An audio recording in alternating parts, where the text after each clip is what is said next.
Colonel. Have you ever played Mortal Kombat? No, Snake. I haven't played Mortal Kombat. But what does that have to do with the mission? Really? You should try it sometime. It's pretty fun. You can punch, kick, learn combos, and even disconnect your opponent's spine from their body. Snake, what the fuck? Have you ever been playing Metal Gear Solid and then just suddenly thought to yourself, you know, this game is great, but it's missing something. It needs a little bit of "Get over here!" and a dash of fatality. No?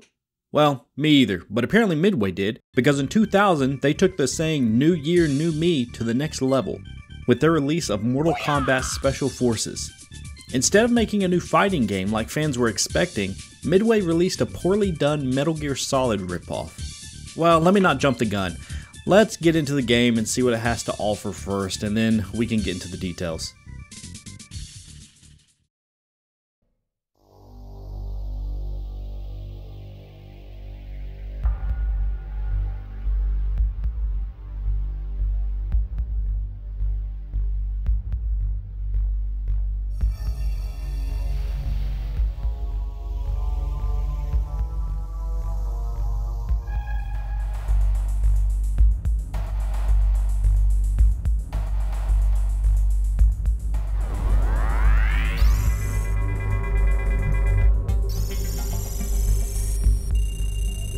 Jax, we have an urgent situation that demands your attention.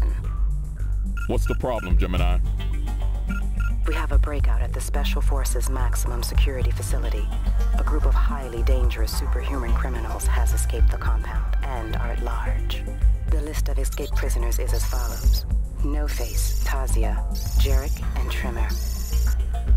Jax, we have just arrived at the location and we are awaiting your orders. Wait a minute. What the? It's a trap. Let's get that.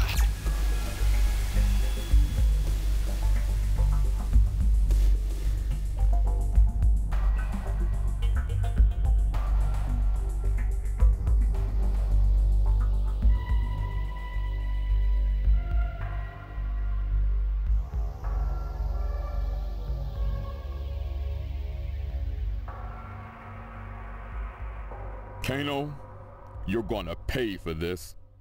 This game tries to expand the story behind Jax, a fighter that was introduced in Mortal Kombat 2, and you can tell it's going for a 007 or Austin Powers vibe. This man even pulls up in a purple 1970s Dodge Charger to really nail it home. But if you still aren't convinced, the game hits you with another groovy retro cutscene showing a montage of all the main characters in a very 70s spy movie way. This is cool. I like the vibe, even though the voice acting is kind of horrible. Kano, you're gonna pay for this. It just adds to the cheesy spy movie nature of the game. Actually, it got me wondering if the original James Bond movies play up the cheesiness this much. So I went to go watch some of the old trailers, and there's a couple things I learned. The first is, I think James Bond is a psychopath.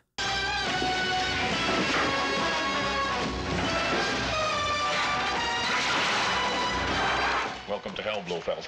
Hey, listen, you can't do this to me. I've got friends in this town. Outrageous, fun-making thrills. I didn't know there was a pool down there. What do you mean you didn't know there was a pool down there? You were just gonna chuck her out the window to kill her? And look at his shit-eating grin after shoving this man into a crater full of boiling hot mud. When I think of James Bond, I think of suave, always in control, doing the right thing even in the most difficult of times. But little did I know, James Bond did not give a fuck. I think I like him even more now. Another thing I learned was the,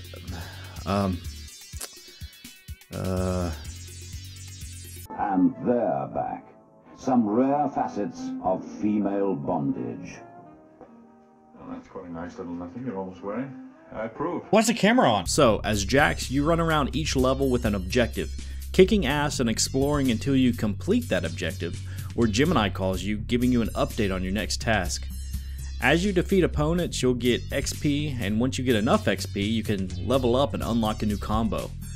This is about the only Mortal Kombat thing about this game. the combos. And you'll have to forgive my sorry attempt at them. I could never get the timing right. But once you complete all the objectives on the level, then you'll be extracted and sent to the next location with a brand new set of objectives. Some levels have some pretty unique puzzles you have to figure out in order to progress too. Like this one where you need a keypad code for the door, and the code is hidden on the license plates of the cars parked around the level. As far as levels themselves go though, there's only a couple noteworthy ones, like this ancient temple or the Nether Realm. Most of the levels are kind of bland and samey, causing you to constantly get lost down hallways that look identical to one another. Haven't you always wanted to get lost inside a warehouse? Or an office building? Oh, maybe the sewers. Come on, Midway. Where's the creativity we've seen in the stages of Mortal Kombat 1 and 2? Wouldn't it have been dope to see these stages fully realized in 3D? I want to explore the creepy living forest, or the portal where these monks are just meditating in the air. I'm just throwing ideas out here. I know probably there's lore limitations with all the different realms and things, but it's just a shame that a series like Mortal Kombat that is so unique, they couldn't find some way to spice up the levels a bit. That's basically all the game consists of, which wouldn't be a problem if the game didn't suck ass.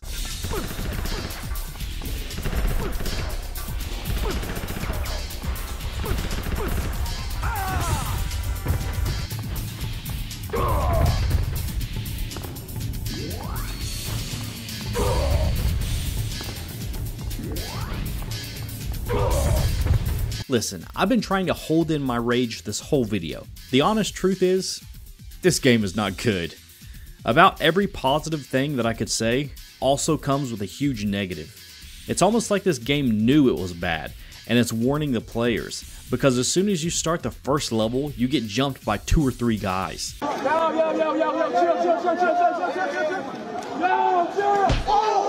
It's like letting you know, hey, there's gonna be a lot of this bullshit, so prepare yourself. And just when you thought it couldn't get any worse, the enemies start carrying guns. And there's absolutely nothing you can do about it. This game forces you to run headfirst into enemies with Tommy guns that lay into you like a firing squad. So you just pray with every corner you turn that you're close enough to start punching them before they see you. Sometimes you can avoid it by waiting around the corner for an enemy and getting the drop on them, but most of the time, there's no corners. Just straight hallways full of enemies that stun lock you with every shot. So you'll be dead by the time you get close enough to throw a punch. I mean, there is another option. You could waste all your health packs in order to get closer, but you'll still also probably die because these hallways are usually jam-packed with enemies. I thought for sure I was not understanding a part of the game. I mean, there can't be this big of an oversight, right? And then I thought, oh, Jax's arms is made of metal. I have to block. Blocking will deflect the bullets. Well, here's me blocking. And remember all those cool combos you'll unlock from leveling up? Yeah, good luck using them. Here's me doing a cool combo.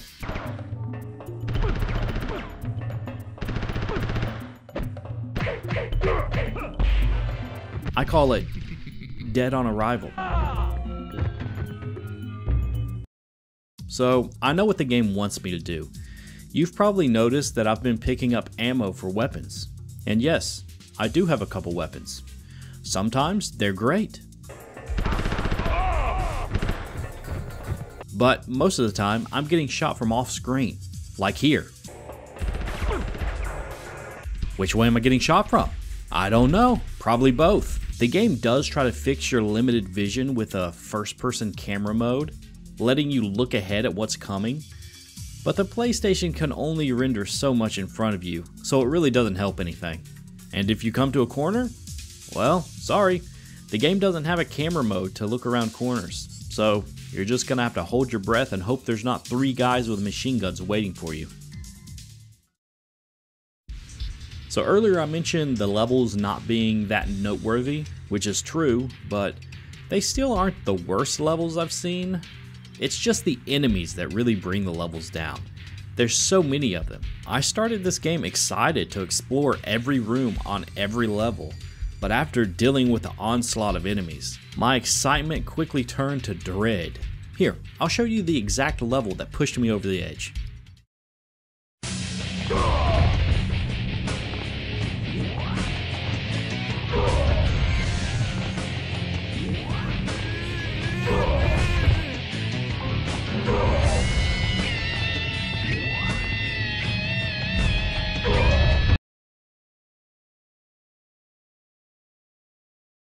Fuck her right in the pussy! This bullshit. You're running down a canyon with no cover, and the enemies are out of reach on these bridges, all armed with fucking rocket launchers. So, I said fuck it. Rushing through all the levels, doing the bare minimum to complete objectives, and if that wasn't bad enough, sometimes it will add new mechanics or change the rules of the game without telling you. Remember those puzzles I was praising earlier for being creative? Well, even those are not safe from the fucking. Let me walk you through just one of the puzzles. So, there's a locked door with a keypad on it. We need the code.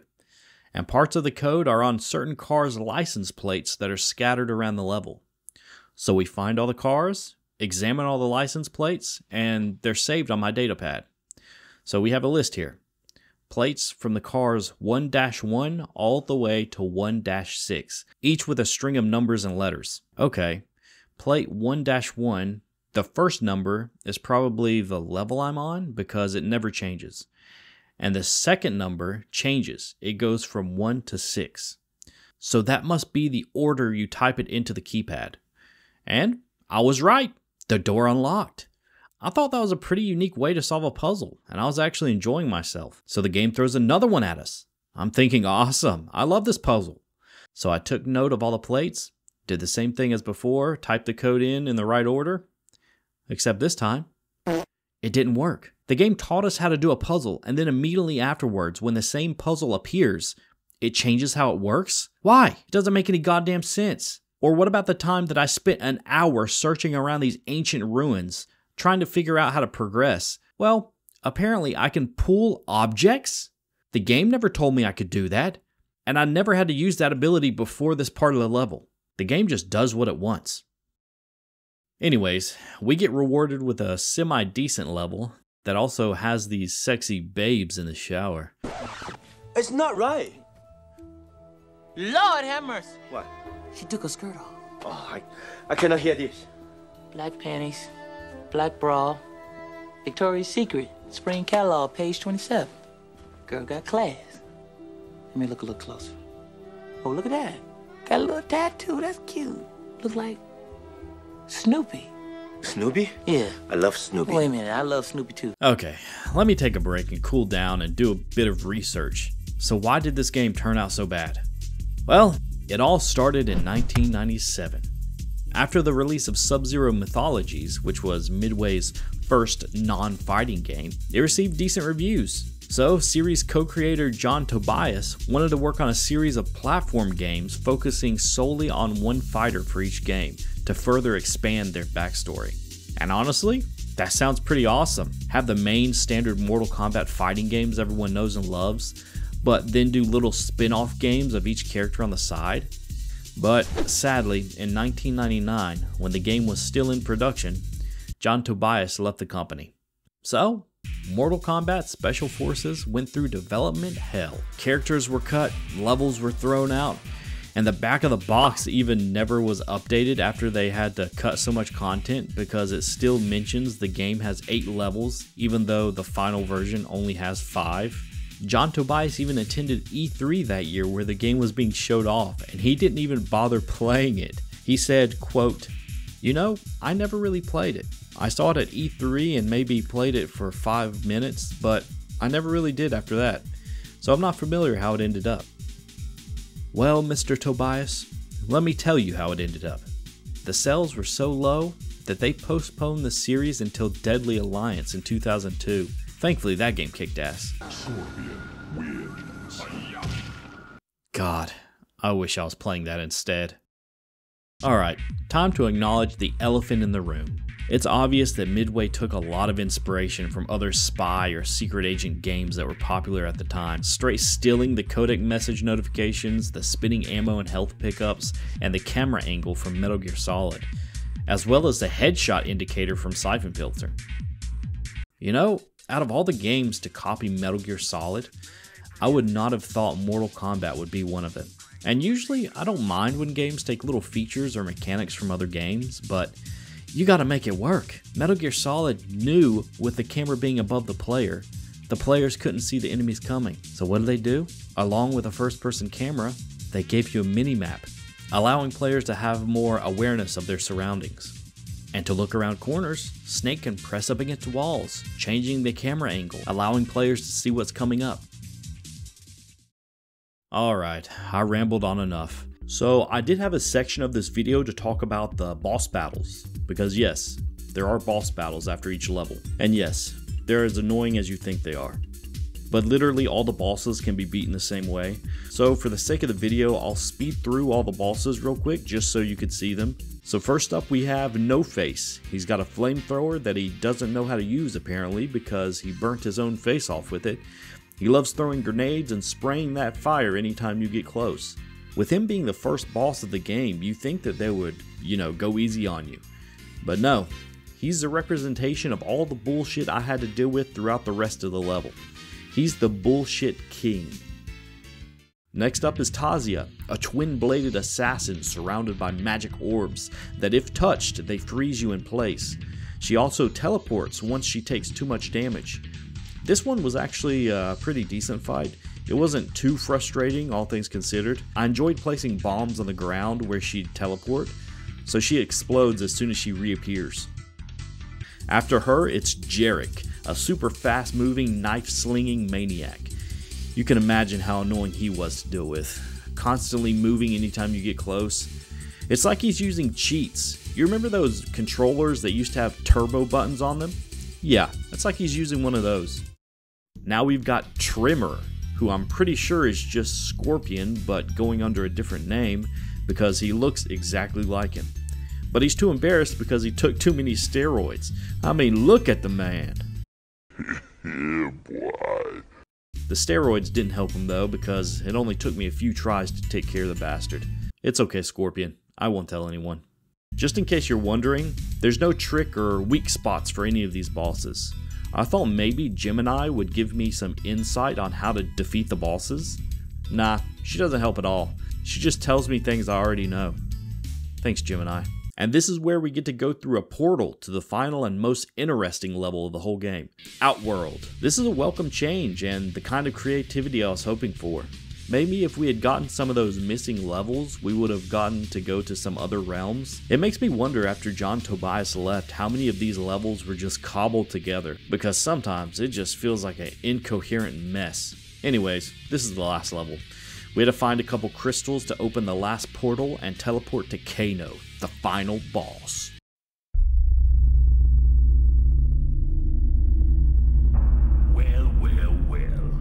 If it isn't that pesky Special Forces.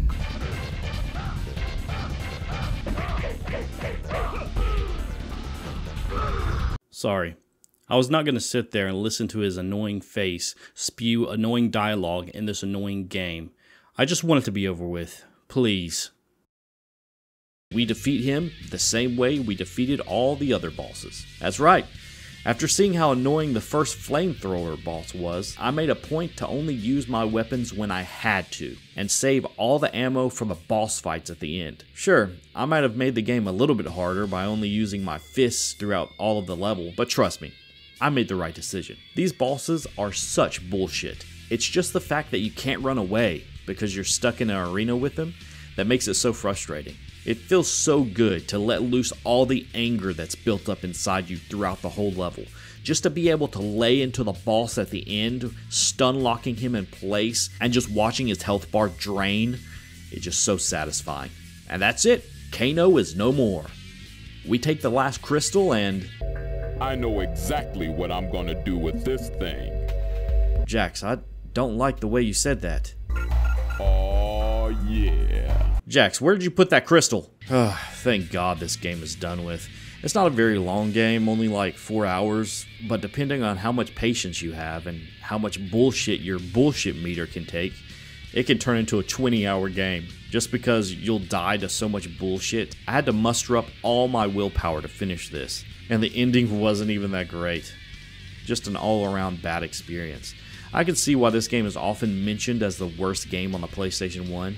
I think I'll reward myself with my next video being something a little bit more enjoyable. But I hope you bastards enjoyed watching me in pain at least. Bastard, let me know if you've played this game in the comments. Any Mortal Kombat fans even know this game existed? It's probably better if you didn't, to be honest. Well, I'm gonna go cry, and I'll catch you bastards on the next video.